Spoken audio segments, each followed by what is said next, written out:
We decided we would hike up the rock late that afternoon and film it on sunset. Man, I burned a lot of pixels up there, I can tell you. It was incredible light, warm and golden.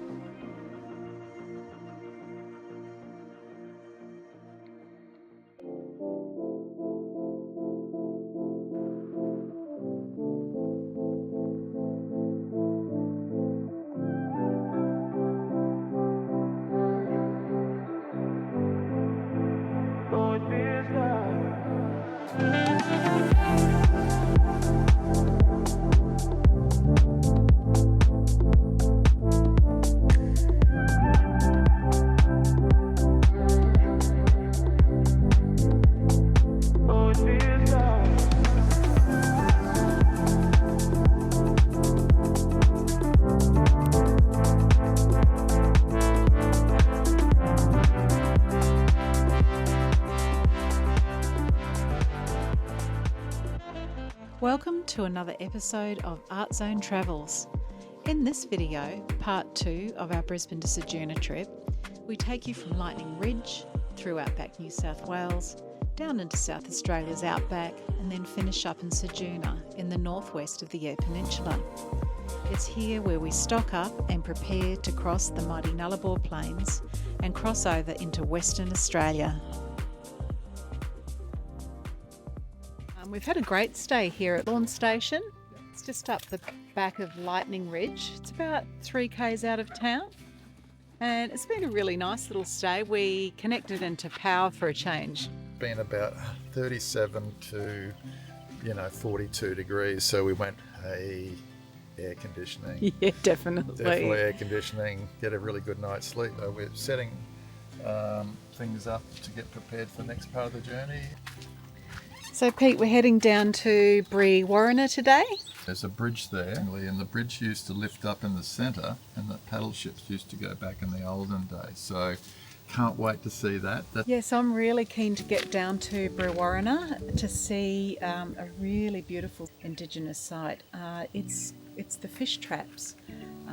They are thousands of years old, and yeah, I'm keen to get down there and learn a little bit more.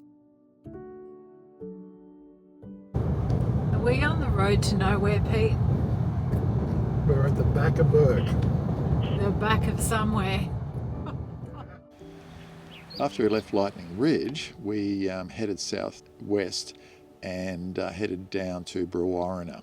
It's a really interesting place, but one of the key features there was the Indigenous fish traps. They are known to be the oldest man-made structure in the world, which is actually mind-blowing. What they are is they are an intricate network of rock pools and weirs that were placed in the river at a certain point. It stretches for about half a kilometre along. Really, really amazing technology when you think about it. It was built as a way to trap the fish, a major food source for the Indigenous. And you can get an Indigenous tour guide to take you through where you can learn more about it.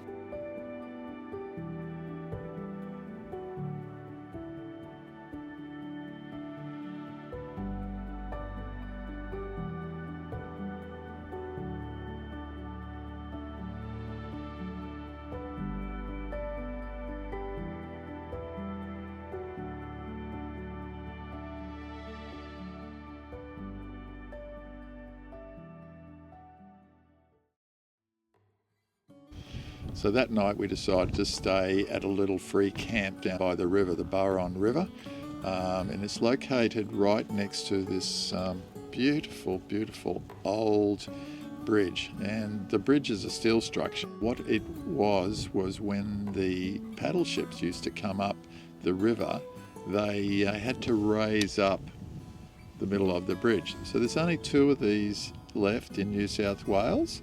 It's closed off now, but you can walk over it, have a look at the river just on sunset, and it was very, very beautiful, just the walk over the bridge and back again.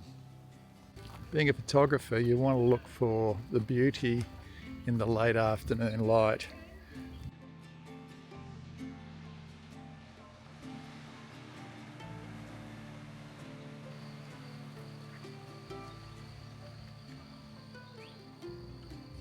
Cobar was the next on our places to stop. It's been a place that we've been through a couple of times. It's sort of in the middle of New South Wales.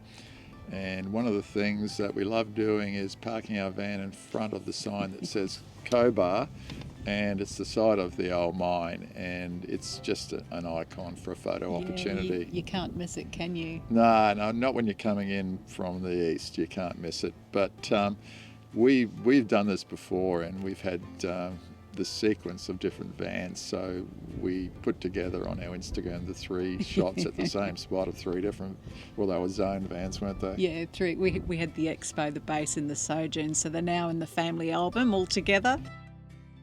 We headed out to Glen Hope Station. So this is sort of one we haven't been to. We normally go and stay at the reserve, but the family there have opened up a spot in camp by donation.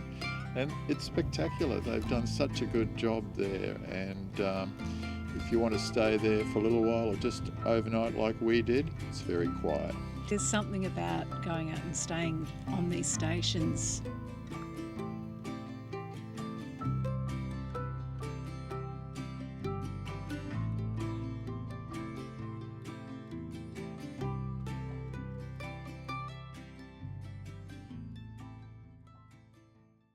Ample space, like more than enough space. And in this particular campsite we chose was just nestled in next to the eucalypt trees on this expanse of red dirt. And of course that inspired the need to create one of my earth mandalas here. So just as the sun was setting, began the mandala, and by the time it had set, I'd finished it. And of course Pete got up the drone, and his captures of that experience were amazing.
On the way through to Broken Hill, you drive through a really small outback town called Wilcannia, which is based on a river. And one thing we took note of when we stopped there for a break was these magnificent murals that were painted on the side of one of the shops. And the murals were focused on something that is really important to Wilcannia, which is river life. And the quotes on the murals state, "River is our heartbeat and water is life." Just understanding that the absence of water can actually be really debilitating for these small townships. It makes us appreciate water as a great source of life all over again.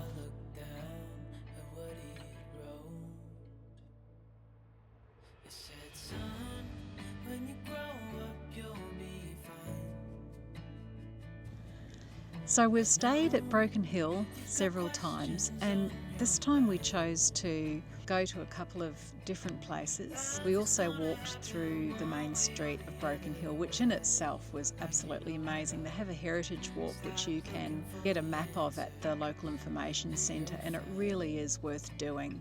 From Art Deco buildings right through to colonial buildings. It was just fascinating. It's always interesting walking on foot. You get to see a whole lot more.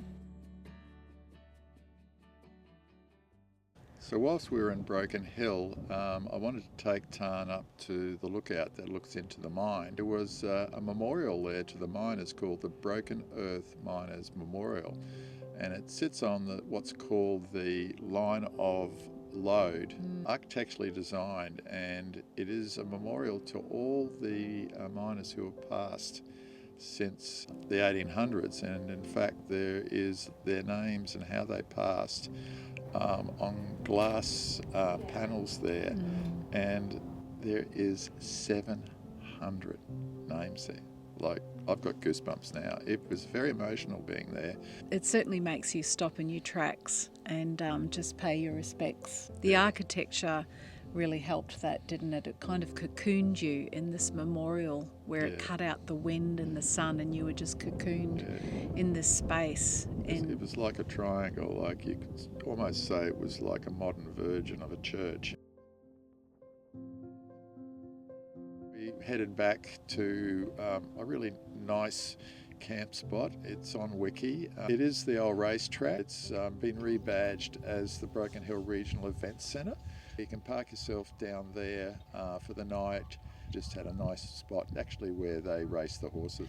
Yeah, right next to the track, and we soon found out the next morning. I think it was about 4:30 in the morning, and I said to Pete, "Can you hear that?" And he said, "What?" I said, "I can hear horses like racing up and down the track." Poked my head out the door, and there they were. So next stop was Peterborough, which is the gateway to the Flinders Ranges and also west out across the Nullarbor. So we enjoy Peterborough. We've been there before because it is a central destination, and they've got a fantastic free camp there, an RV camp that you can stay at just out of town.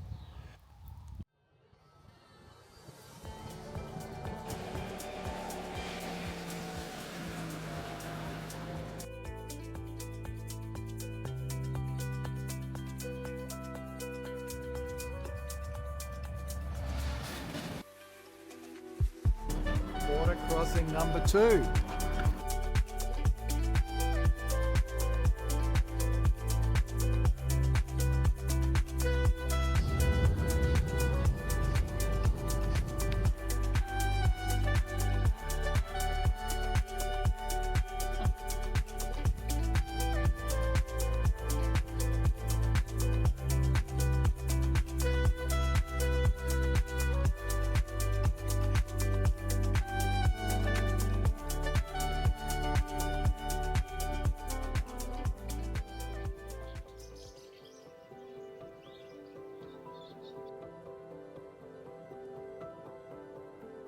So I always wonder when you stand under these giant, majestic grandmother trees.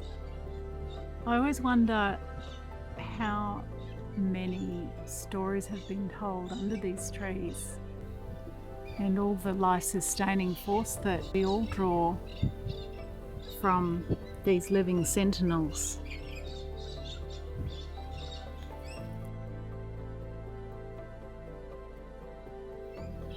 We've just arrived at these very old trees. We come here every time, just outside of Uru, and that is just north of Peterborough, the Flinders Ranges.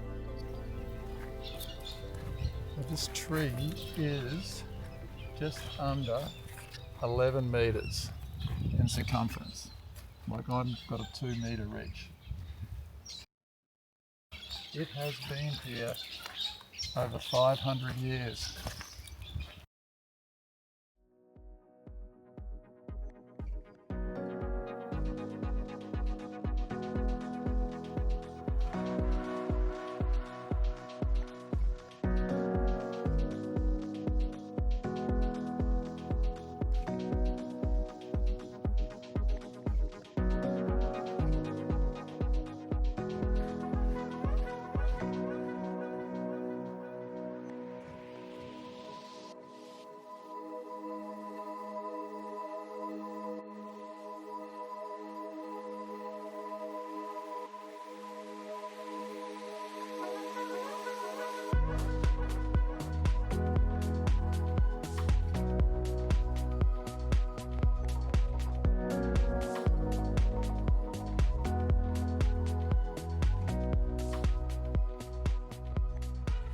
So we're now heading across to Kimber, which is a really beautiful little town, and it's known for the fact that it marks the halfway line from east to west across Australia, and you'll notice that there's a huge sign there.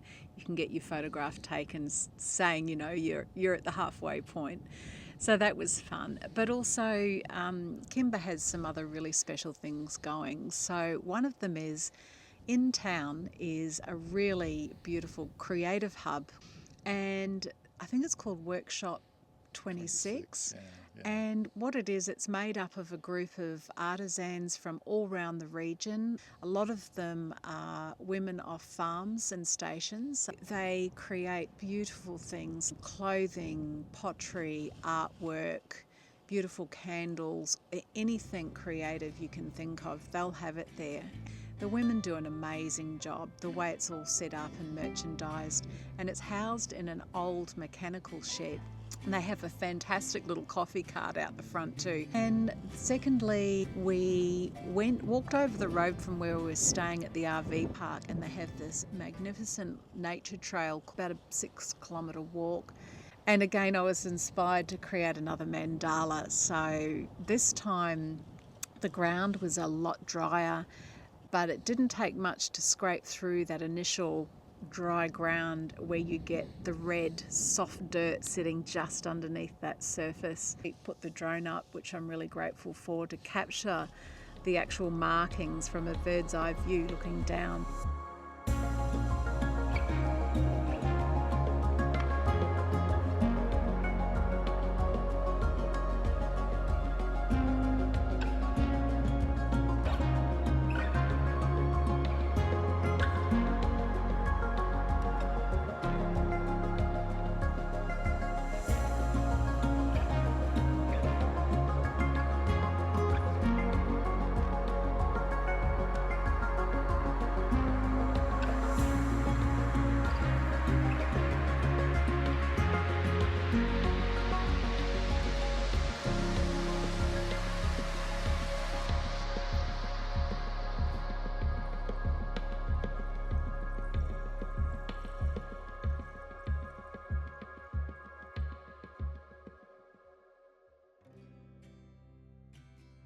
So one of the features just out of town on a rise is a memorial to the explorer Edward John Eyre.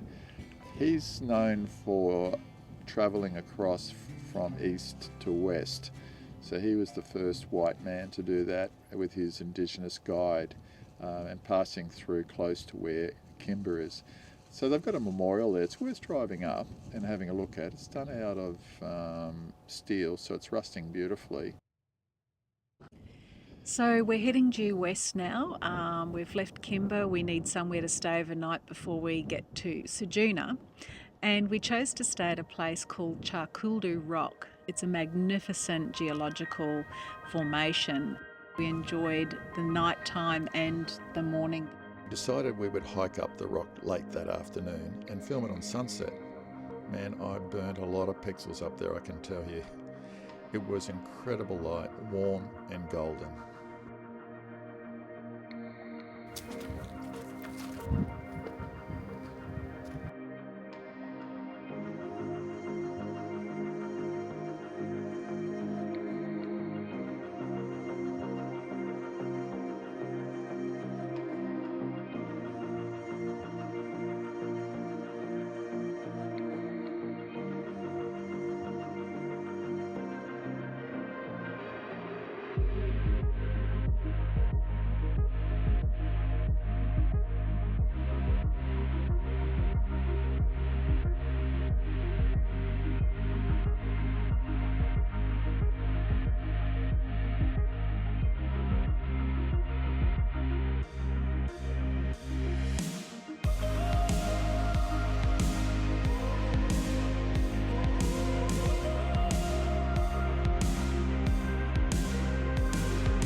standing there and watching that ball of light rise above the horizon line and being in a place that is totally silent, all you can hear is that like little whisper of wind, and you've almost got to stop breathing so that you can't hear your own breath. It's that silent. We camped up next to a little picnic shelter, and which had a large table that was already there, so we thought perfect art making site. So yeah, we enjoyed a morning of art making. I was inspired again to use the earth, which I enjoy doing, using natural pigment from the site you're on. And so I made another small mandala, which is using the earth and scratching in patterns into the shape.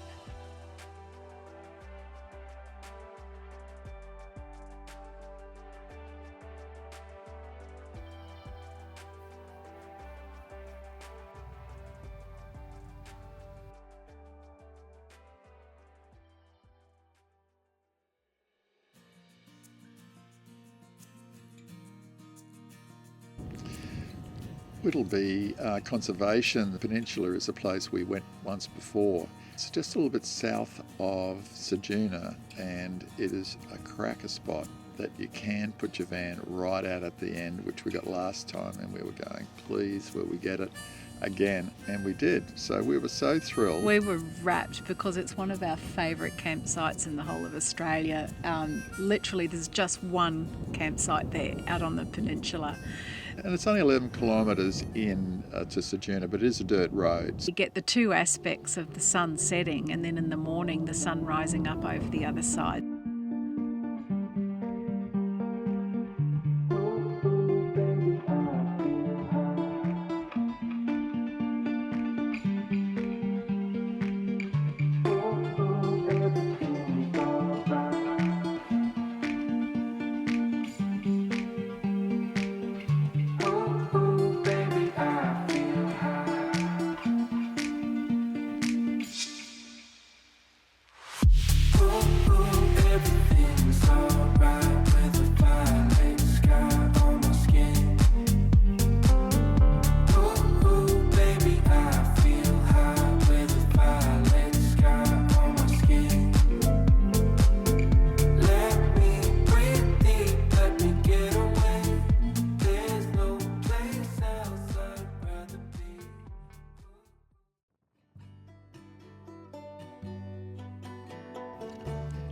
So we left Whittleby and went into Ceduna and stayed in a caravan park that's right on the front. It's called Ceduna Foreshore Caravan Park. What we liked about it was it's virtually in the centre of the town. It's 100 metres from the shops, it's 100 metres from the banking, the bakery store. Yeah, the bakery store. The bakery store.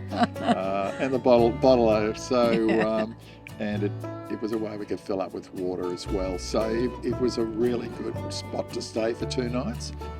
And of course I love our car and van, and I like to keep it clean and tidy. So I googled a car wash, and there was a truck car wash at Ceduna. So a hot tip, if you want to keep your van and car washed and clean, Ceduna is a good place for big rigs like ours. It's just under 15 metres. So yeah, easy to access, drive in, and you can wash your car and van and just drive out. So on the second day we were in Ceduna, we thought we would head down on a day trip just south down to Smoky Bay and grab ourselves a couple of dozen more oysters.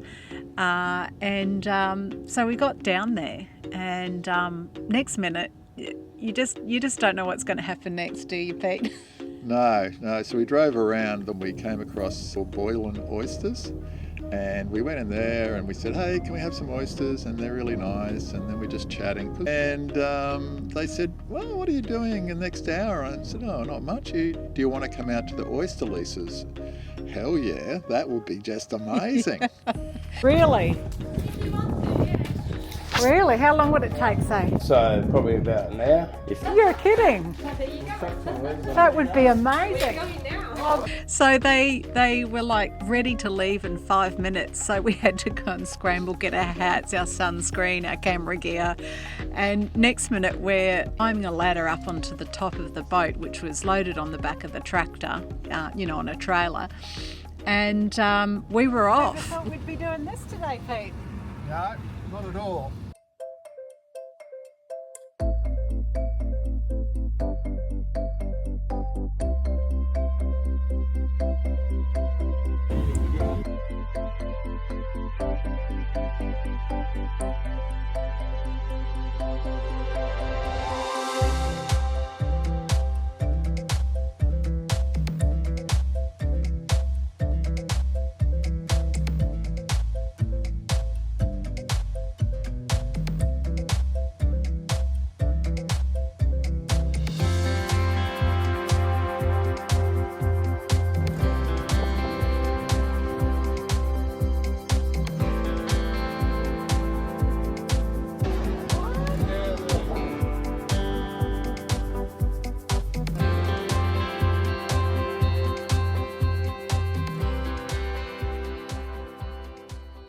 Like, so generous with their information too, particularly Wayne the skipper.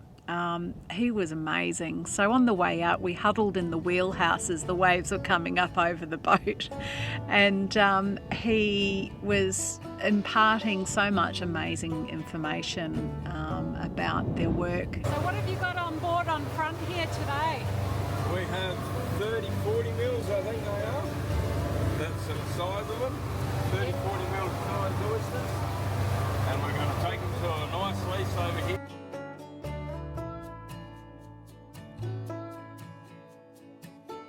And after doing it for 20 years, you get to know where you're going.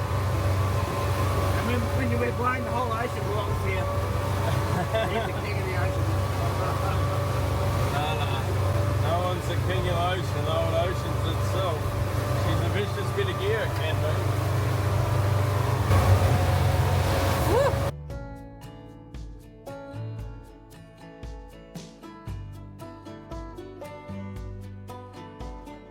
Well, it takes us about 16 months to grow an oyster from 1 mil to about 80 mil, 90 mil oysters.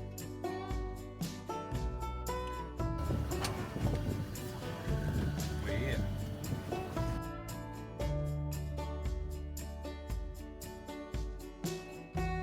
I got in there and helped and had a great time. They're just amazing people. And so they're actually putting these containers in, hooking them on to the oyster leases so they can grow to their next stage. Beautiful. Oh, beautiful. What's unique about Smoky Bay oysters?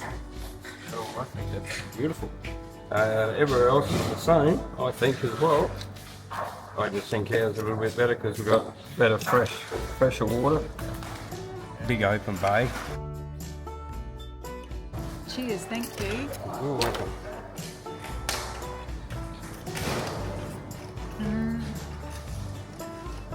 Very salty, aren't they? Fresh out this morning. That is the sea right there. Yeah, that's what you want. That is absolutely divine. Just wished I had a glass of cold Riesling right now. Yeah, that is good to go with it. And thanks very much for today. Really appreciate it.